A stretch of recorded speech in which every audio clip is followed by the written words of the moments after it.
dando sequência ao nosso culto de hoje, agora com o sermão da Palavra de Deus, né?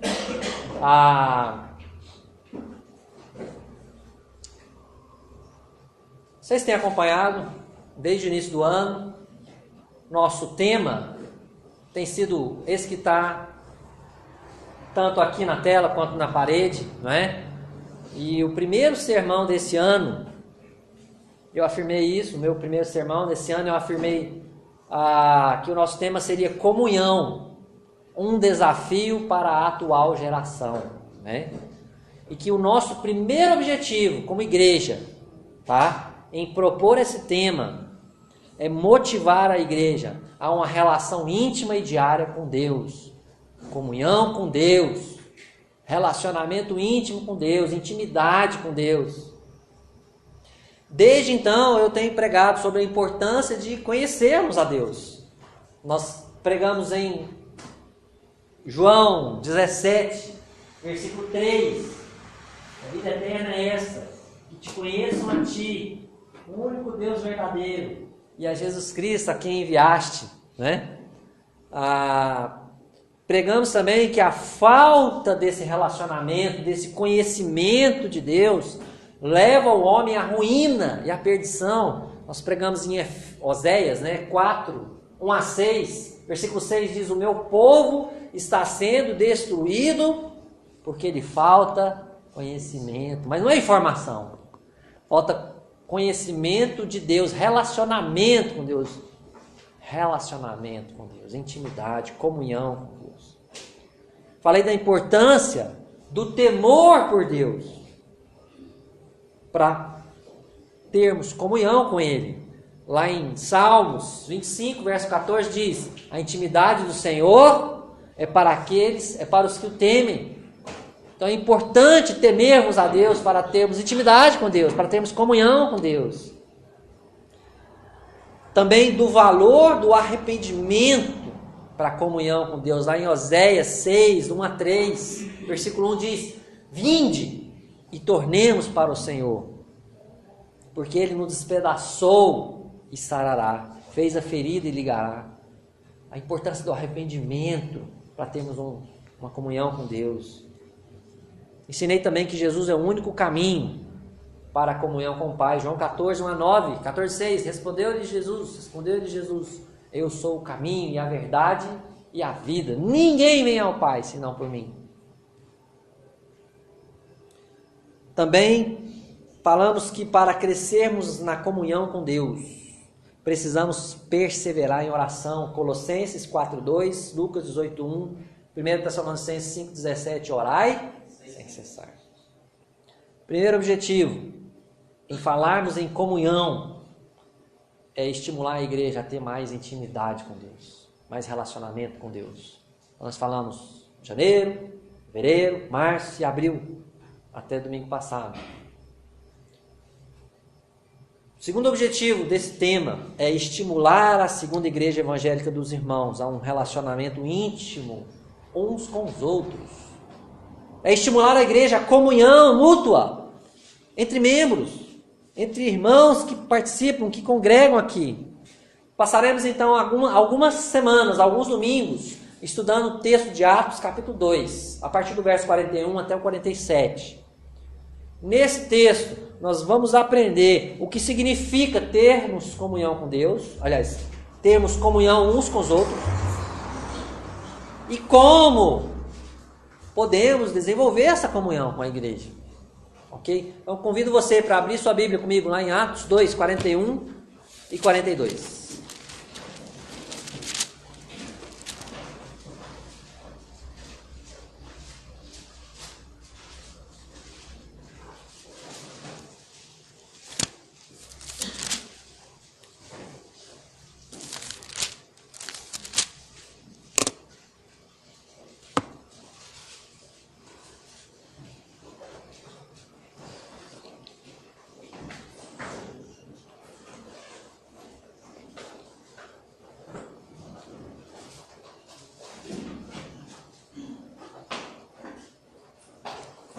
Atos, o capítulo 2, versos 41 e 42.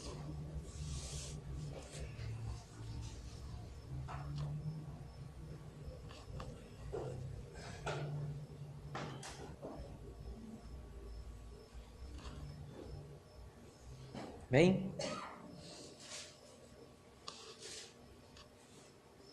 Se sua tradução é RA, Revista Atualizada, convido você a ler comigo. Então, os que lhe aceitaram a palavra foram batizados, havendo um acréscimo naquele dia de quase 3.000 pessoas, e perseveravam na doutrina dos apóstolos e na comunhão, no partir do pão e nas orações. Vamos orar? Ó Deus Todo-Poderoso, dono de tudo que há, inclusive autor da palavra. Rogamos ao Senhor, Deus, a tua misericórdia. Rogamos ao Senhor, Pai, discernimento, compreensão do que a tua palavra tem a nos ensinar neste momento, Pai. Rogamos também, Deus, que a tua palavra venha como um martelo, com impacto em nossos corações, Deus. Como uma espada de 2 gumes, penetrando, Deus, e causando transformação radical em nossa vida nessa noite, Pai. Em nome de Jesus. Amém? Inclusive, esse é o versículo 42. É o versículo para memorizar esse mês de abril. Vamos lá? E perseveravam na doutrina dos apóstolos e na comunhão, no partir do pão e nas orações. Atos 2, 42. Assim, já foi decorado outras vezes, né? O trecho que nós lemos, irmãos, trata do início da igreja, a igreja do Senhor Jesus Cristo. Fala da conversão de muitas almas e de como é que essas pessoas viviam naquela época. Quais eram suas práticas? Sabemos, porque a Bíblia nos diz que cada crente que se convertia, claro, tinha comunhão com Deus e buscava crescer nessa comunhão com Deus. Necessitava, assim como nós. Cada um que se converte tem comunhão com Deus e precisa crescer nessa comunhão com Deus, desenvolver essa comunhão com Deus. E agora, aqueles novos convertidos, lá de Atos 2, procuravam então desenvolver a comunhão uns com os outros, já que tudo era muito novo para eles.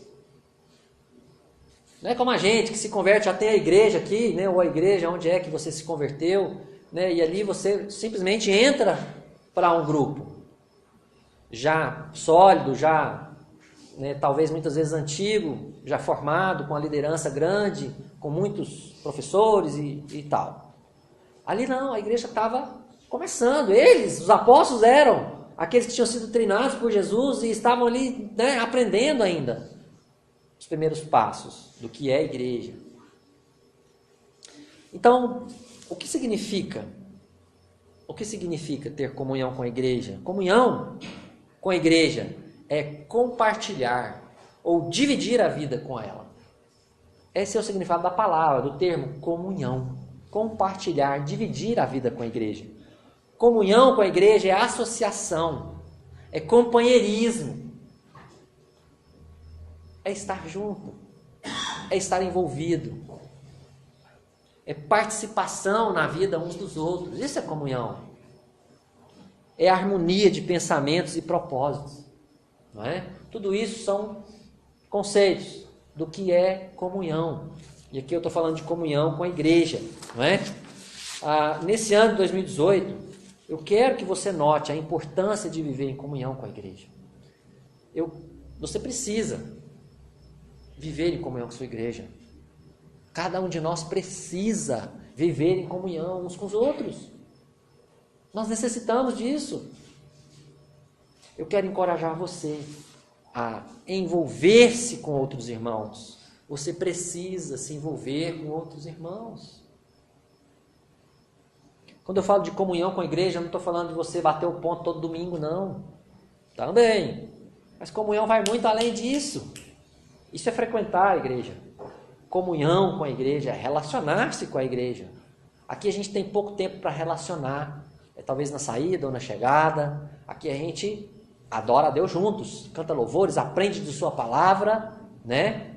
Talvez partilhe alguns dons espirituais num determinado momento, mas a maior parte da comunhão não é aqui, é fora daqui.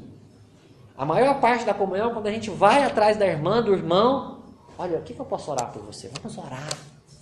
Eu quero treinar você na palavra de Deus. O que você quer aprender? Vamos estudar juntos a palavra de Deus. Vamos dividir a vida juntos. Isso é comunhão.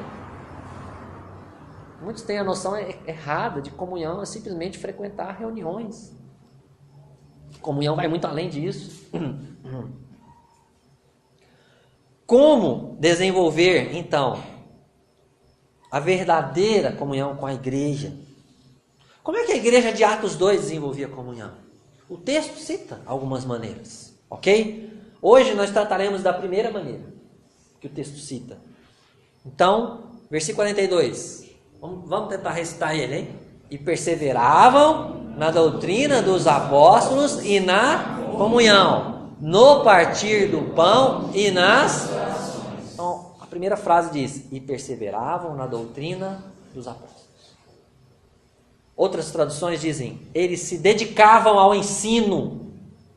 E ainda uma outra diz, todos se dedicavam de coração ao ensino dos apóstolos.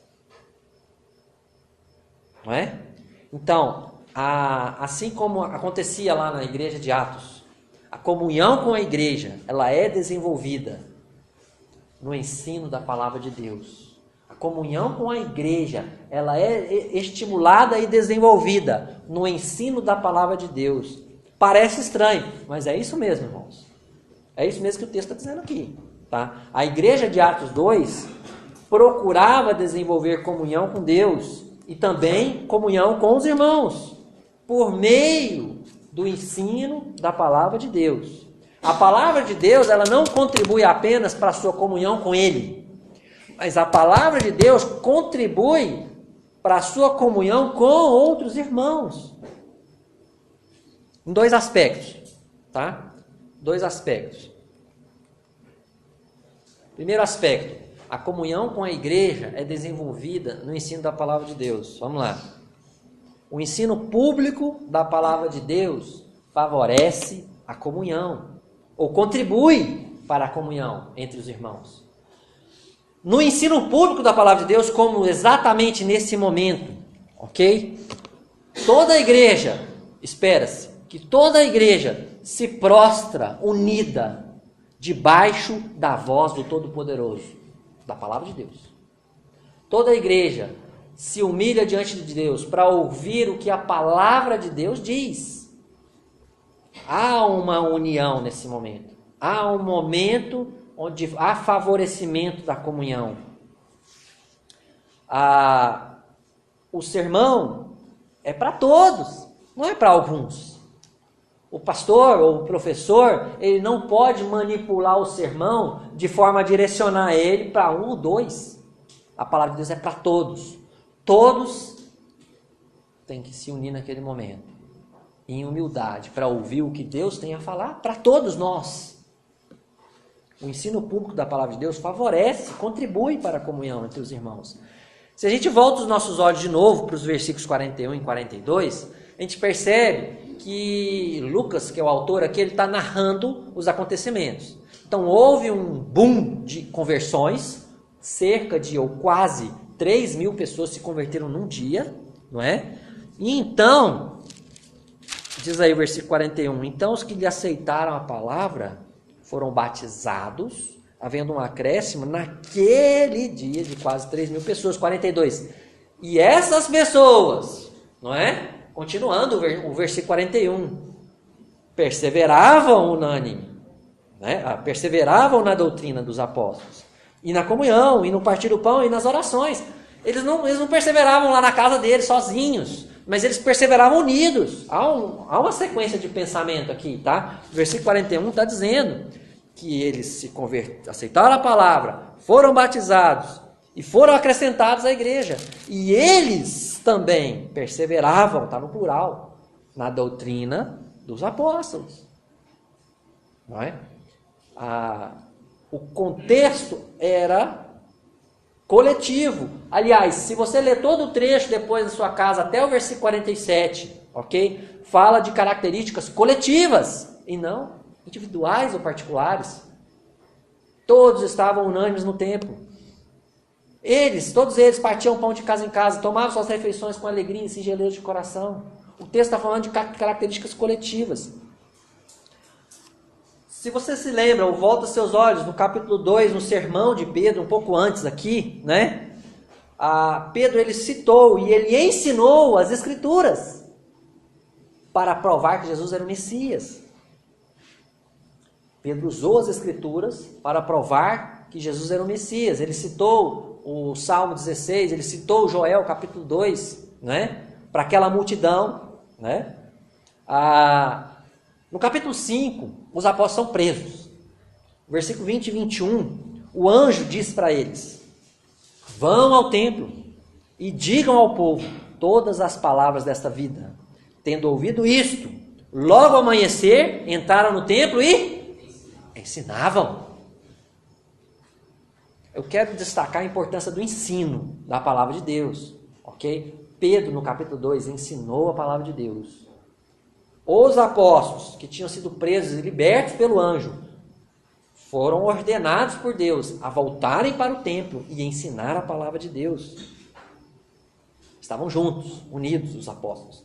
Versículo 25, ainda do capítulo 5, diz: nesse momento alguém chegou e lhes comunicou: vejam, os homens que os senhores prenderam estão no templo ensinando o povo. Os homens, os apóstolos estavam lá, juntos, ensinando o povo. Esse ensino público da palavra de Deus favoreceu a comunhão entre eles. Eles estavam unidos. Eles estavam unidos. E finalmente no versículo 42 do capítulo 5 ainda, depois que eles foram presos de novo e ameaçados pelos líderes religiosos, não é? E depois que eles foram também livres da prisão, diz o seguinte, versículo 42, e todos os dias, no templo e de casa em casa, não cessavam de ensinar e de pregar que Jesus é o Cristo. O ensino público favorece a comunhão. Os apóstolos estavam unidos. Eles estavam ensinando sempre publicamente. Eles se mantiveram unidos por meio desse ensino também. Outra questão, outro aspecto aqui da questão do ensino da palavra de Deus, tá? O ensino público e correto da palavra de Deus fortalece a comunhão. A igreja de Atos 2 não se contentava com qualquer doutrina ou com qualquer ensino. O versículo 42 diz: e perseveravam na doutrina dos apóstolos. Uma outra tradução diz: eles se dedicavam de coração ao ensino dos apóstolos. O ensino dos apóstolos, a gente já viu lá em Efésios capítulo 2, versículo 20. O ensino dos apóstolos era o fundamento da igreja, né? E Cristo Jesus é a pedra angular. Então aqui está o Senhor Jesus, aqui por cima do Senhor Jesus, o ensino dos apóstolos que eles aprenderam de Jesus, aprenderam com Jesus, né?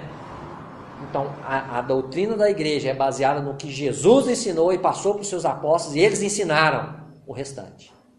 A Bíblia, o Novo Testamento, é baseado, toda a Bíblia inclusive, né? Fala sobre o Senhor Jesus, né? É baseada na doutrina de Jesus e posteriormente no Novo Testamento no que os apóstolos aprenderam de Jesus. Em Efésios também nós lemos, né, que há uma só fé, não é? E nós aprendemos lá em Judas que a nossa fé, nós devemos lutar para preservar a fé que uma vez por todas foi entregue aos santos, não é? Ensinos falsos, falsas doutrinas, heresias, estragam e destroem a comunhão da igreja. Tanto é que igrejas racham por causa de falsos ensinos. Então, o ensino público e correto da palavra de Deus fortalece a comunhão. Então, é preciso um ensino público e correto da palavra de Deus para que a igreja possa estar unida e não dividida. Um ensino falso divide a igreja.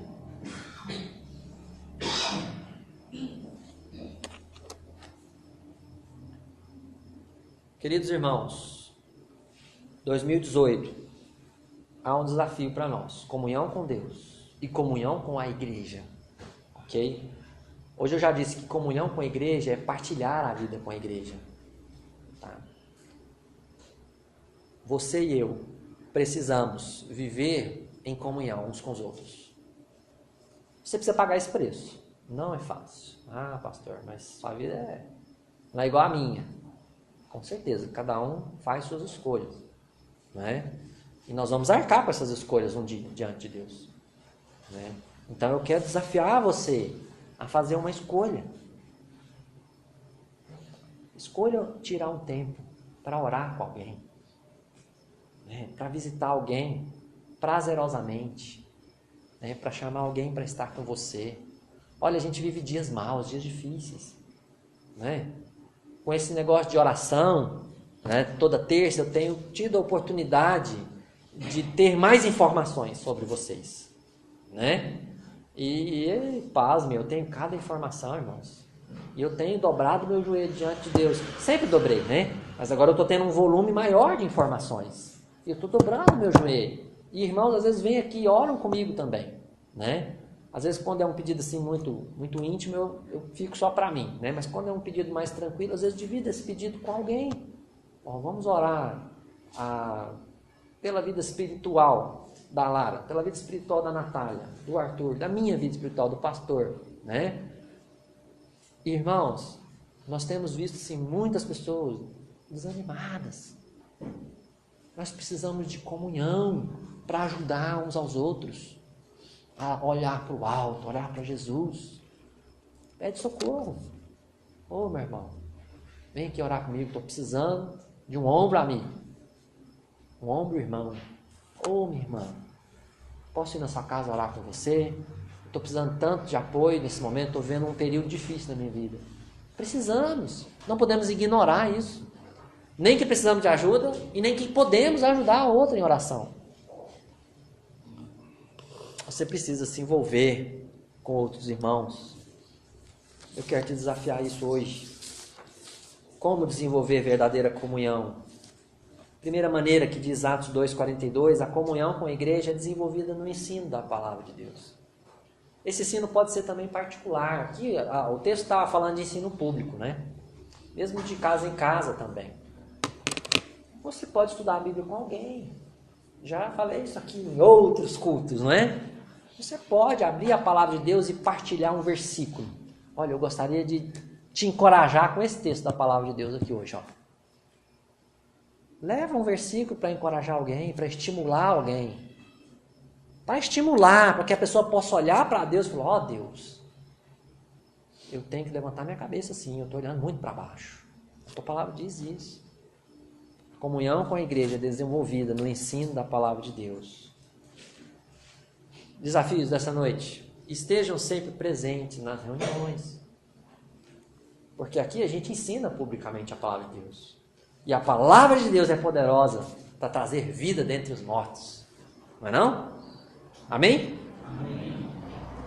A palavra de Deus é poderosa para encorajar a alma dos cansados e sobrecarregados. Que Jesus falou, vinde a mim, todos que estáis cansados e sobrecarregados, e eu vos aliviarei. Portanto, venha ouvir a palavra de Deus. O versículo 46 diz, diariamente perseveravam unânimes no templo. O capítulo 5, versículo 42 diz, e todos os dias, no templo e de casa em casa, não cessavam de ensinar, de pregar. Não precisa vir todo dia não, que vai ter dia que vai estar fechado aqui. Mas faça um esforço para vir na quarta, programe-se.